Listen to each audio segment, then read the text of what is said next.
Dominic. Hello. Thank you so much for kindly giving your time with us Sure. today to share your story with our audience regarding a bold career pivot that you have made in your life.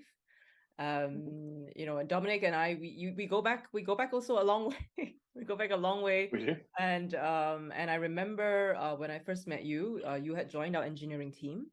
And it was only a while later that I realized that you were not actually an engineer by training. You were, in fact, a lawyer by training, and you had been a lawyer for a while. So I was really blown away when I had heard that. And so I really wanted to invite you into this talk that I'm organizing for folks out there to have you share your story and how you got into that and the lessons that you've learned along the way. So I'll hand this over to you. Sure.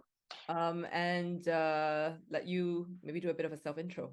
Tell us a bit more about you. Yeah, sure. It's a pleasure to be with you again, Leah, and thanks for inviting me along. It's not every day you get to talk about yourself for an hour, and someone actually wants to hear it, so that's helpful. As you already mentioned, the reason that I'm here is that I originally started out as a career as a lawyer. I decided that wasn't for me and took a career change into software engineering. And at the same time, I actually made a change in location as well. And I actually moved from the UK, Scotland and the UK to Asia, to Singapore for 6 years. I was in Hong Kong before that. And then now currently in Bali, Indonesia I've been here for 2 years. I'm a product manager. So I moved from software engineering into product management. So it's kind of another move, but I certainly enjoy the challenge of a bold change, so I'm happy to talk about it. And I'm happy to be here. Thank you. So tell us about this career that you started out with, which was law. Like, how did you get into it? Sure. A very simple answer to that. It was parental advice. That the legal career was a very strong and safe career. Like, you have to take this in the context of our parents' generation, that where they would push their children, advise their children to go into as a safe option and something that pays well and can sustain a career over a long time, and that certainly was the case. I would challenge some of those assumptions now, but like that certainly was the case then. So I was certainly advised that I had stronger skills in communication and written communications, so and reading and literature. So that sort of pushed me more, and history pushed me more towards law. And the honest answer is I didn't know enough to be able to make the career decision myself by the time I applied for university. So I took some advice and said, okay, I'll apply for law and see how that goes.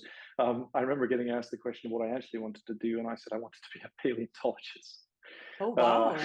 Which is a very difficult, different career. That would have turned out interesting. I kind of racked my brains for what I was interested in, and I have a sort of small sort of interest in dinosaurs and past paleontology. So I decided that. But yeah, a career in paleontology was never to be, unfortunately. But that's how I got into the law, and then I did 5 years of legal training in Scotland, in Aberdeen University. And then 2 years of, a year of qualification at a firm, and then 2 years post-qualification. Wow. So a total of 3 years as a lawyer. Okay. I was a corporate lawyer. I did, actually, I wasn't always a corporate lawyer. I started in corporate, so I did early stage investment. So ironically, I did startup investment. So startups in Edinburgh would come in, and then we would draft up the legal documentation for share ownership, share option schemes, articles of association, creating companies, that sort of thing. And then I tried to move into another area that I'm particularly passionate about around climate and climate change. And so I tried to move into renewable energy. I did a little bit around property law and rural energy. Which was interesting. And then, we'll get into this a bit later, but then I kind of slowly was deciding that actually this probably wasn't for me and I should try something else. Which brings us, of course, to the golden question of then what led you to pivot from that, I guess, career in law to software engineering? It's a good question. I knew nothing about software particularly during university. I think the first exposure that I had to it was I had a roommate of mine who's now a sort of long-term friend and peer of mine, a guy called Ross McNairn, who actually was at Skyscanner with us. He was my roommate at university. He's now CPO at a company called Travelperk in Barcelona. And I remember watching him in his room at university. You know, he'd be kind of hungover. He had a big night the night before, and he would be in there writing these strange instructions on the screen. I remember asking what the hell that was, and he kind of explained it to me, and I kind of started digging down the rabbit hole, and I was like, oh, that's quite interesting. But when I really started to realize that I wanted to make a change was by the time I came out of university. I had really not taken my studies too seriously. I scraped through with the very basic of grades because I wasn't that inspired to do it. I didn't feel like I was invested in the decision. And I spent a lot of time doing extracurricular activities. I was the captain of our rugby team at the university, for example, and I spent a lot of time doing that, maybe 3, 4, 5 times a week. And then by the time I moved into proper career and finished university and began working as a lawyer, I suddenly realized and took a long-term view of where I was going, and I wasn't that impressed with where it was. I think I started to do some calculations around how long it would take me to get up to a certain level that would earn me the kind of salary that I would like to earn, and that was a long way in the future. I started to look at the work-life balance, and I didn't like that. And I was in quite a small firm. A lot of my friends joined the big city firms, and they had a much tougher time of it. But I didn't like the way that I wasn't as in charge of my time as I would have liked. You would sort of be working there, and you'd have a fairly easygoing day up until about 4 or 5, and then someone would ping you an email saying we need this tomorrow morning, and suddenly you're pulling an all-nighter, and you've got you've got no choice in that. And ironically, to some extent, you do that in tech, and we'll talk about that a bit later. But I just felt like I was, that side of things was very one-sided. I also found it, and this is very much a personal opinion. So I know that a lot of my friends who are still lawyers very much enjoy the career and what it offers. I found it to be quite thankless. I would work very hard and all night on something. And occasionally you'd get a pat on the back and a celebration, but most of the time it was just a kind of relief that it was over, that the deal was done, that they could move on, and that they could pay the bloody lawyers their fees, and then they could bugger off. And so I never felt the satisfaction of, this is just me, I never felt the satisfaction of the work that I was doing. I always felt like the work that I was doing was actually quite cumbersome and kind of prohibitive to what these startups were trying to do. I was slowing them down, and I never really liked that. And that's when I started to look at, well, what if I was on the other side of the fence? And I started exploring that. Yeah. So from your roommate who had that, I guess you say, well, writing all those squiggly lines, to then say, well, that's actually what I want to do. I started just going down the rabbit hole and exploring what that meant. I remember the first step that I took was I learned to touch type. I know that sounds weird, but I don't tell my previous employers, but I was quite bored at work, and I thought, and I'd always been a 2-finger typer, and I was like, no, I can't continue like this. I'll learn to touch that. So I started learning to touch type, and eventually got quick enough to be able to write code a little bit faster. And then I thought, okay, well, why not try some code? And by that stage, I'd understood a little bit about what your basics was, what an HTML web page was, and what I could do there.